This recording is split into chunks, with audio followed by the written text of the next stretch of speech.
ಕಿರಣ್, ಈಗ ನಮಗೆ ಮುಖ್ಯವಾಗಿ ಏನಂತ ಹೇಳಿದ್ರೆ GST ಎಲ್ಲವೂ ಸೆಂಟ್ರಲ್ ಲೆವೆಲ್ನಲ್ಲಿ ಈಗ ರೇಟ್ಸ್ ಎಲ್ಲ ಫಿಕ್ಸ್ ಆಗೋದ್ರಿಂದ ಸ್ಟೇಟ್ ಲೆವೆಲ್ ಬಜೆಟ್ನಿಂದ ನಮಗೆ ರಿಡಕ್ಷನ್ ಇನ್ ಟ್ಯಾಕ್ಸೇಷನ್ ಅದು ಯಾವುದು ಎಕ್ಸ್ಪೆಕ್ಟೇಷನ್ಸ್ ಇಲ್ಲ.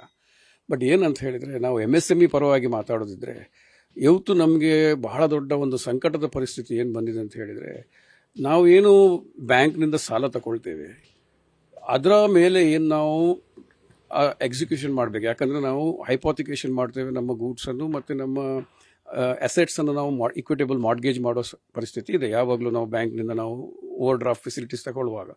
ಇದರ ಮೇಲೆ ಏನು ಸರ್ಕಾರ ಈಗ ಸ್ಟ್ಯಾಂಪ್ ಡ್ಯೂಟಿ ಹಾಕ್ತಾ ಇದೆ, ಅದು ಇವತ್ತು MSMEಗಳಿಂದ ಬೇರ್ ಮಾಡಲಿಕ್ಕೆ ಆಗ್ತಾ ಇಲ್ಲ.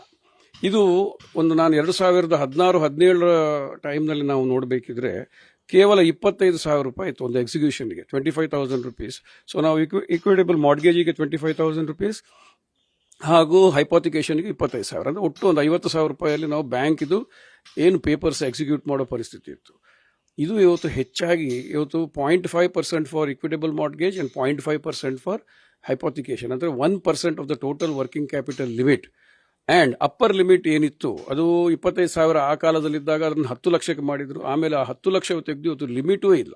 ಸೊ ಇದರಿಂದಾಗಿ ಏನಾಗುತ್ತೆ, ಸಾಮಾನ್ಯವಾಗಿರೋ ಒಂದು MSME ಈ ಎಕ್ಸ್ಪೋರ್ಟ್ ಇಂಪೋರ್ಟ್ ಇಂಥ ಎಲ್ಲ ವ್ಯವಹಾರ ಮಾಡುವವರಿಗೆ ಒಂದು 25-30 ಕೋಟಿ ರೂಪಾಯಿದು ಲಿಮಿಟ್ಸ್ ಇದ್ದರೆ ಬ್ಯಾಂಕಿದ್ದು, ಇವತ್ತು 30-35 ಲಕ್ಷ ರೂಪಾಯಿ ಕೇವಲ ಸ್ಟ್ಯಾಂಪ್ ಡ್ಯೂಟಿ ಆಗ್ತದೆ ನಾವು ಪ್ರತಿ ಸರ್ತಿ ಬ್ಯಾಂಕ್ನ ಹತ್ರ ಎಕ್ಸಿಕ್ಯೂಷನ್ ಮಾಡುವಾಗ.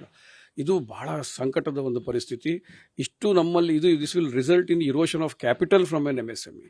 ಆದ್ದರಿಂದ ನಾವು ಇವತ್ತು ಸರ್ಕಾರದ ಮುಂದೆ ಏನು ಬೇಡಿಕೆ ಮಾಡ್ತಾ ಇದ್ದೇವೆ ಅಂತ ಹೇಳಿದರೆ, ಇದು MSMEಗೆ ಒಂದು ಕ್ಯಾಪ್ ಮಾಡಬೇಕು. ನೀವು 1% ನೀವು ಏನು ತಂದಿದ್ದೀರಾ ಅದರನ್ನು ನಾವು ಕಮ್ಮಿ ಮಾಡಬೇಕಂತ ಹೇಳ್ತಾ ಇಲ್ಲ, but you cap this to 50,000 1 lakh ರೂಪಾಯಿ ಅಥವಾ 2 ಲಕ್ಷ ರೂಪಾಯಿಗೆ ನೀವು ಕ್ಯಾಪ್ ಮಾಡಿ.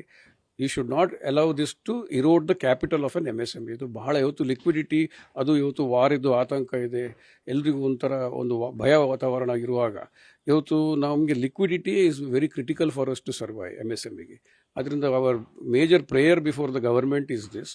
ಸೆಕೆಂಡ್ ಏನಂತ ಹೇಳಿದರೆ, ಈ ಇವತ್ತು ಸರ್ಕಾರದಿಂದ ನಮಗೆ ಏನು ಪ್ರಾಮಿಸರಿ ಇದು ಸ್ಯಾಂಕ್ಷನ್ ಆಗಿರುವ ಸಬ್ಸಿಡೀಸ್ ಎಲ್ಲ ಇದೆ, ಇದು ಸುಮಾರು 2 ವರ್ಷಗಳಿಂದ ನಮಗೇನು ಬರ್ತಾ ಇಲ್ಲ.